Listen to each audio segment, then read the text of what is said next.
The following video contains footage of a video game rated for adults. It includes depictions of psychosis which some may find disturbing, as well as violence which some may find distressing. Viewers' discretion is advised. Go in there. Don't go in there. Nobody cares about you. Why do you even try? Why do you even bother? What are you looking for? Everything's listening to you. You don't deserve happiness. The wine bottles. See, they're laughing. She's looking at you. They're looking at you. Everybody laughs at you. Everybody's talking about you. Because Go you're ahead, make you stupid, fat. get some ice cream. You don't want that. worthless. It'll make you fatter than you You already should never are. been born. Worthless. Pointless. Look out. All the alcohol. Just Trash. take it all. Poison. No, don't take that one. No, go over to the other one. It's poison. Grab a wine bottle. Let's talk about psychosis. Psychosis is a condition and a symptom. It alters the way your brain processes reality. This can lead to a disconnect from reality, making you lose touch with the way things are. You might hear, see, taste, or feel things that others don't. These are hallucinations. A hallucination is a sensory perception not caused by external stimuli. It's something that's all in your head. All of the human senses can be active in hallucinations. You may see lights or colors. You might feel tactile sensations. You might taste and smell things. You might believe you're interacting with other living entities like people or animals. People experiencing psychosis can also have auditory hallucinations, where they hear voices and sounds. Besides for hallucinations, there's something called delusions. These are fixed, false beliefs about your reality that might not make sense to others, and might not be in line with your culture. People experiencing delusions might think that their actions and feelings are controlled by an external force. Small events and words might have grandiose meaning to them. They might believe that they're on a special mission, or that they have some sort of powers, or even that they're gods. Another sign of the condition is disorganized speech and thoughts. There are primary psychotic disorders and mental illnesses that involve psychosis, such as schizophrenia, bipolar disorder, and schizoaffective disorder. In rare cases, it can occur during major depression. Psychosis can also appear as a secondary effect as a part of non-psychotic conditions. Causes of it range from things like genetics, brain abnormalities, prescription drug use, drug or alcohol abuse, mental trauma, injuries, and illnesses. Treatments for it include antipsychotic drugs, several types of psychotherapy, and mental support from others. Psychosis ranges in complexity and severity. For one person, it might be mild and relatively harmless, but for another, it may be incredibly frightening or dangerous. It can also start off mild and gradually get worse. The worst case scenario would be a person hurting themselves or others due to it. Like with any symptom of the mind, there's a stigma surrounding psychosis and the disorders it's a part of. I believe it's important to have educational tools and entertainment media that can teach us about these things. They can help people who experience them firsthand understand themselves better too. Welcome to Games for Healing. This is a web series dedicated to video games that focus on themes of mental health, life struggles, life lessons, and sometimes simple relaxation. Tell me, does this look like an indie game to you? Would you believe me if I told you that it was created by a team of 20 people? This is Hellblade, Senua's Sacrifice, developed and self-published by Ninja Theory, an indie game with the production values of a AAA title, self-described as an independent AAA game. You can find it on PC, Xbox One, Xbox Series X and Series S, PlayStation 4, and Nintendo Switch. This action-adventure game is about psychosis, fear, paranoia, and death. It takes place in a world of Norse mythology and Celtic culture. Our titular main character is Senua, a Pict tribe warrior. She's on a dangerous journey to Helheim, the Norse underworld, to save the soul of her deceased lover. His name is Dillion. The goal is to meet and bargain with the goddess Hela to bring her lover back to life. If you have any interest in this game, learning about Psychosis or Norse mythology, I would recommend playing Hellblade before watching the rest of this video. It'll contain massive spoilers. Also be wary of what you're getting yourself into. This is a rated M game with a clear warning message that appears as soon as you start it up. Pause and take a look. Without this warning, the game being about psychosis would be up to interpretation, but the developers have made it abundantly clear that this is what the game is about. Our journey with Senua starts as she rows a boat to the border of Helheim. Dead bodies are strewn all around. Senua unknowingly suffers from schizophrenia. Schizophrenia is a mental disorder involving regular or relapsing episodes of psychosis. She believes she's cursed and that this curse allows her to hear the voices of spirits, which she calls Furies. There are a bunch of them, including one who serves as the game's narrator. This possibly unreliable narrator breaks the fourth wall sometimes and is aware of the player's presence. The Furies will provide all sorts of commentary. Sometimes they'll point out the obvious. Sometimes they'll say things that contradict each other. One might encourage you while another might discourage you. One might tell you you're making the right decision while another might tell you to stop what you're doing. They whisper, they shout, they fear, they hurt. They can be supportive by pointing you in the right direction. In some cases, the voices become distorted and say frightening things that will send a chill down your spine. What makes the Furies especially effective is the fact that Hellblade uses a special audio technique called 3D audio, or binaural audio. This is a trick that creates what is essentially a 3D space for the game's audio. It's recommended to play the game with headphones and to not have surround sound effects turned on. Otherwise, the game's 3D audio won't work. What this does is it makes it feel as if the voices are in different positions and like they're moving around you. One voice could be in your left ear while another could be in your right. At times it'll feel like the voices are moving around or circling you. It's really neat and effective. The voices in Senua's head become the voices in the player's head, for better and for worse. I would 100% recommend playing Hellblade by yourself with headphones on. Hearing all these voices and the things they can say can get intense. Keep that in mind. For those that can't pick out the whispers or those that are hearing impaired, subtitles are thankfully an option here.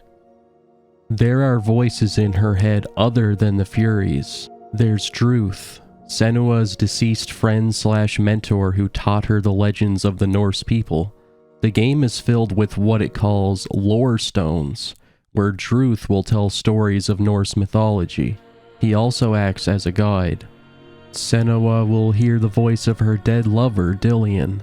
She happens to carry his severed head in a pouch on her waist as a vessel for his soul. It's supposed to be a part of the ritual to get him back from Hela. Here's the goal summed up. To these gods you cannot pray. They can break you, but not your promise. Even death won't keep you apart. Through his darkness you will find him. In your sword still beats a heart. You fought for love unspoilt by your darkness within. You fought for your dreams. Now there's no way to win. In the head of his corpse lies the seat of his soul. So you must carry his vessel to bring him back home.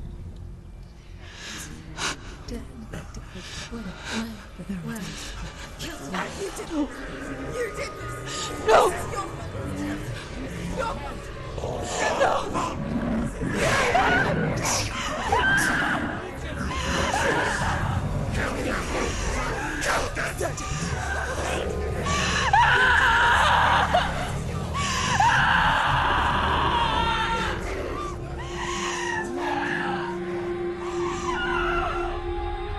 They can break you, but not your promise. Even death won't keep you apart. Through this darkness you will find him. In your sword still beats a heart. Another voice to be heard is that of Senua's mother. She's also moved on from the living world. Lastly, there's the darkness. The darkness is a dark entity at the center of Senua's quote-unquote curse. It haunts and follows her and manifests itself in many ways, directly speaking to her on occasion in a deep, imposing voice. A part of psychosis can be hearing voices. As mentioned earlier, people can also see hallucinations. This game has those in droves. It doesn't matter what's real and what isn't. What matters is that everything feels real to Senua. Her reality is shared with the player. Sometimes it's hard to tell what's actually going on in the game and what's just a hallucination. The game's enemies could all be hallucinations, as they all appear out of thin air from what seems to be the darkness. Senua will have many realistic flashbacks to her past, which is something that can happen to people with psychosis. The world can change in appearance. Things can appear as if they're distorted or melting. There are visual gameplay mechanics that revolve around Senua seeing the world in her own unique way. The player doesn't quite know if the journey and its goals are all just delusions or not. The story can be seen as one big metaphor for our main character's psychosis. Gameplay-wise, Hellblade consists of puzzle solving, combat, and light exploration. The gameplay elements serve the narrative well. The main puzzle-solving mechanic involves Senua's ability to see things differently from the average person. You'll be presented with many doors with runes on them, where the only way to open the door is to search the environment for the shapes of the runes. When you're close to one, there will be tiny red runes floating everywhere. At this point, you'll need to use Senua's focus ability, which zooms in the camera to search for the shape. These puzzles can range from incredibly obvious to obtuse. It took me a while to get the hang of things with this. What can be frustrating is that at times you might see the shape, but you have to be staring at it from a specific spot and angle. The ones I had trouble finding I managed to overcome simply by standing in an area and pointing the camera all over aimlessly. You'll also be using Senua's focus ability to align pieces of structures together to give them physical form. Things like bridges and stairs. You have to look at them in a specific spot at a specific angle. Puzzles in Hellblade happen often, and I can't say I thought they were all enjoyable. I do admire the puzzle concepts though. I had a few frustrating moments exploring. In some areas I'd meander around in circles only to realize that there was a small path I missed. Sometimes I wished for the option to zoom the camera out a bit. You'll need to be observant and detail-oriented if you want to not have a rough time with the puzzles and some of the exploration. Combat is fairly simple. You have a light sword attack, a strong sword attack, and a melee attack to stagger enemies. You can either dodge attacks or block with perfect timing to parry them.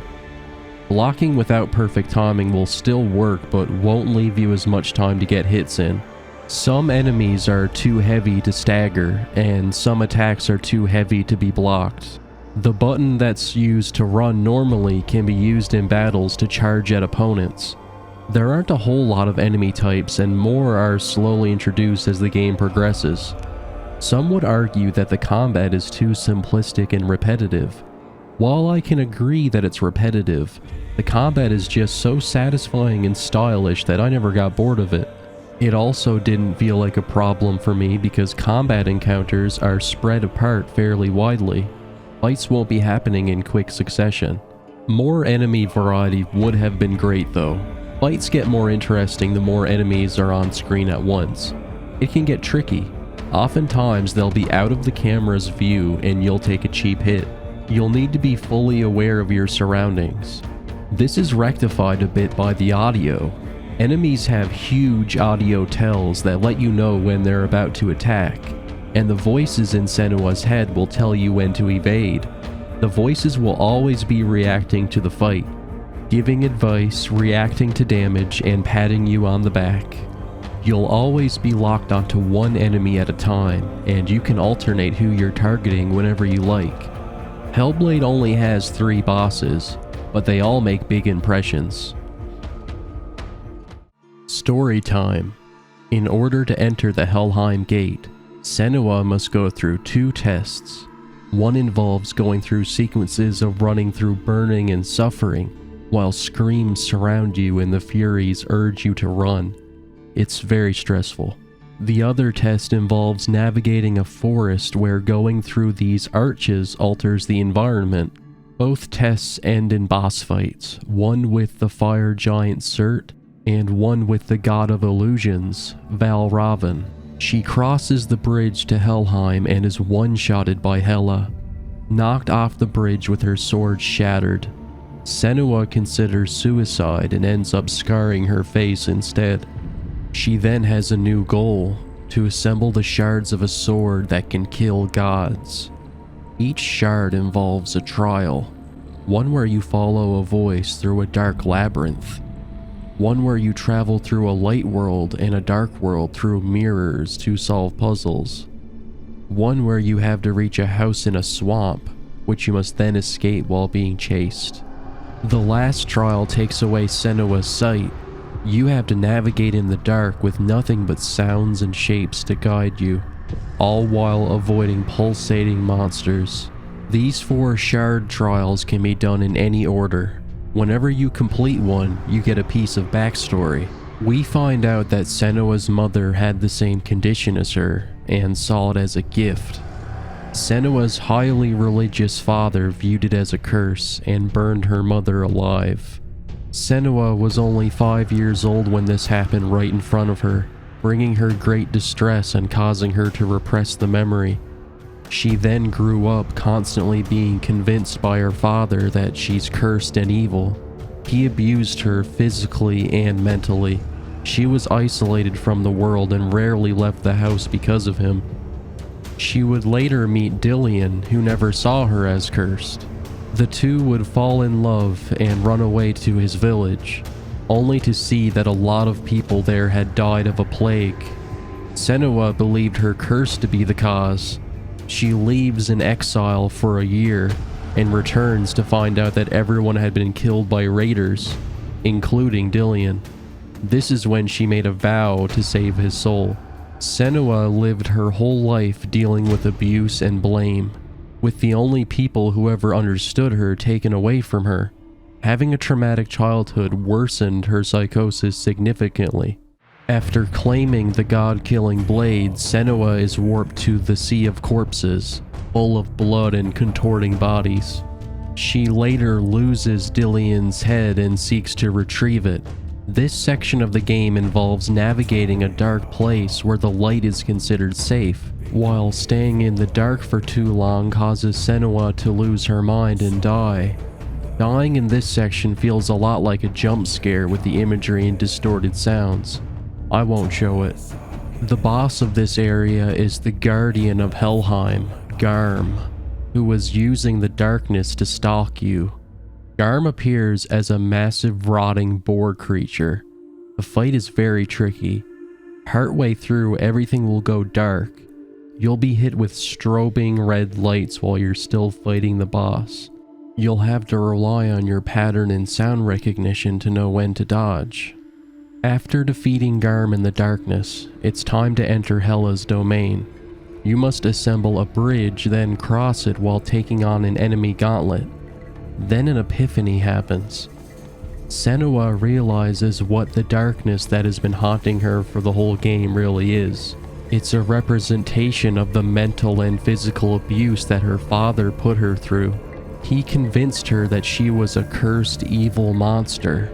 She realizes that the real monsters were the people who mistreated her for being the way that she is. She was never cursed to begin with. Ready for the final battle, Senua pushes forward to Hela.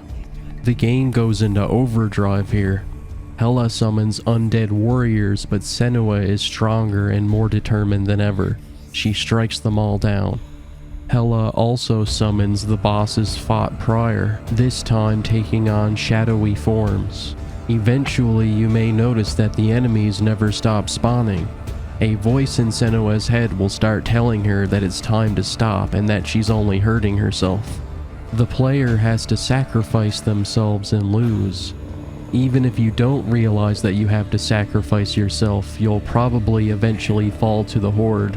Upon defeat, Senua begs Hela for Dillian's soul. Hela stabs Senua, who then has a flashback of Dillian telling her about how it's important to accept loss as a part of life. Hela takes Dillian's head and drops it into an abyss. The camera then pans back up to Hela, and it's revealed that she was Senua all along. Now, with the dead Hela beneath her, we realize that she was really up against herself all this time. It was an internal battle. Senua now accepts that Dillian is truly dead with no way of bringing him back. She also accepts that she's not cursed and that all of the misfortune she's witnessed around her was never her fault. She rids herself of the darkness, that being the manifestation of her father's abusive influence, and accepts herself for who she is. The Furies in her head are not a curse. They're still there, but something feels different now. What's different is the fact that she has acknowledged herself and her condition. Senua asks the player to follow her, saying that there's still another story to tell.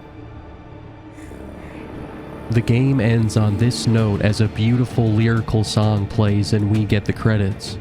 I don't think I can play the credits song due to copyright reasons. I'll just say that it feels like aftercare after an intense psychological marathon. You could say that the whole journey was a delusion. Senua believed that she was on a special quest to bring back the dead. Was any of it real? How much of it took place in her head? Were any of the enemies real? Were all of these Norse figures just machinations and manifestations formed by Druth telling Senua Norse legends? Did she base her delusions around these legends? The line between what's real and what's not real for the player is much like how the main character feels. All that matters is that our protagonist is in a better place mentally at the end than when she started. Life can only get better once you accept yourself and your problems for what they truly are. Senua had schizophrenia her whole life. She learns to live peacefully with it and to not let it control her. She still has a long journey ahead. Senua was never a bad person, just a mentally ill person who was mistreated. Bad people convinced her that she was bad, but no more. Now she knows this was all false. She won't let her past affect her future anymore. Hellblade is a gruesome and disturbing game that ends on a very high note. It turns out that this game about psychosis and death is mainly about accepting those two things. Senua finally accepts that Dillian is dead, and she accepts herself and her mind. There's a huge part of the game that I haven't even mentioned yet, the perma-death mechanic. Upon the player's scripted first death, the player is told that Senua has been corrupted with something called the Dark Rot. Each time the player fails, the Dark Rot will travel further up Senua's arm. Once it reaches her head, her quest will be over and all progress will be lost. Most people will assume that this means save data deletion. I find it funny how what was once an industry standard is now a novelty in the modern day. I wasn't expecting a game like this to feature game overs. This led to every combat encounter being incredibly tense for me. Every dodge and parry mattered. Every fight felt stressful. I didn't want to lose all of my progress and have to solve all of those puzzles again. Just imagine encountering this boss for the first time and hearing this music with the knowledge that failure is permanent.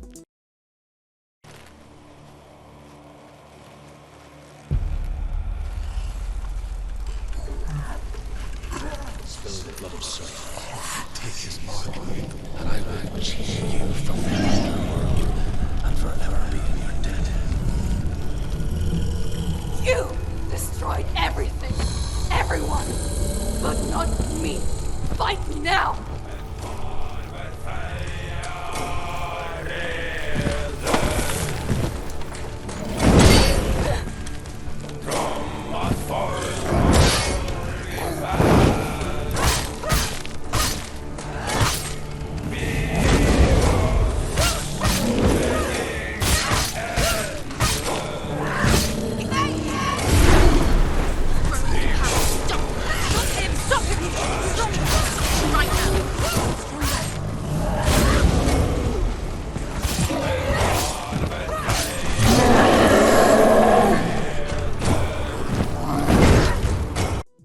You definitely don't want to make any mistakes. The second boss I fought was the God of Illusions. He killed me a few times and I began to worry. I wanted to know how many deaths exactly I was permitted, so I took to Google to get a number. This is when the illusion was broken for me. It turns out that Hellblade's permadeath mechanic is all a facade. You can die and die again, but the rot will never reach Senua's head. It doesn't matter what difficulty setting you're playing on either. You'll get a cutscene showing how much further it's gone up her arm every time you die, and it'll travel further up during scripted plot moments, but it will never kill her. The developers sought to create a mind game here. They word it in a way at the beginning that leaves it up to the player's interpretation. Many, including myself, will assume that failing means dying, and that Senua's quest being over means save data being deleted. Their goal was to instill fear in the player and to see how exactly they frame the wording of the death mechanic. It's all about your mindset. I actually think this is brilliant. Schizophrenia and other mental illnesses might make people think that they're going to die, or that something is after them, or that something bad is going to happen to them physically. Meanwhile, it's all in their head. It's not real, but the fear is certainly real. If you're playing this game and you experience distress over losing your save data, it can evoke fear and paranoia. You might wonder, how long is this game? How many times have I died? Did I lose count? How much has the rot been going up her arm? This gameplay mechanic crosses the bridge between reality and video game. It gets into your head the same way Senua is feeling stress and fear. It's a shame that I spoiled it for myself by Googling it, but I probably would have Googled it eventually anyway. Knowing that I wouldn't lose my save data broke the illusion, but it didn't make the game worse. It just made the fights and chase sequences less stressful. It also made my moves in combat more aggressive. The times where I thought I would lose my progress from deaths, the fights had me on the edge of my seat during every encounter, and I enjoyed that despite the stress. It's like playing a Soulsborne game and fearing losing your souls before reaching a bonfire. It makes every choice you make feel more significant. Hellblade's imagery, 3D audio, and potentially its fake permadeath fear mechanic will overload your senses as the developers intended. I mean that in the best way possible. The creators of Hellblade took mental health very seriously. To properly represent Psychosis, they worked very closely with neuroscientists, mental health specialists, and people who have the condition themselves. There are many behind-the-scenes videos of the game on YouTube, and one included within the game called Hellblade Feature. Here's what some of the people with Psychosis experience who helped with the game thought of the finished product. Being involved in especially developing Senua's character has been really important, and being able to bring in my perspective and what I see and what I hear, and having that built into the game has been a real privilege. It's gritty and it's meaty, and there are some tough subjects in there that are being tackled with honesty.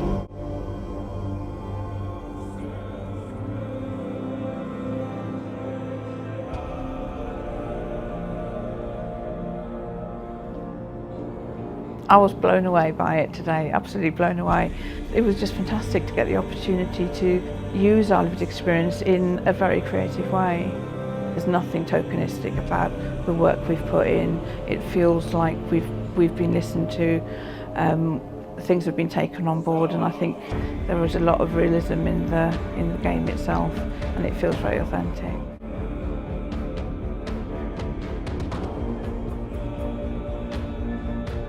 Hellblade will give people a good experience of what it's like to hear voices and have those experiences. I'm glad that the guys at Ninja Theory have asked us to come along and help them build an experience that's positive when it comes out, and get myself a copy and have a go.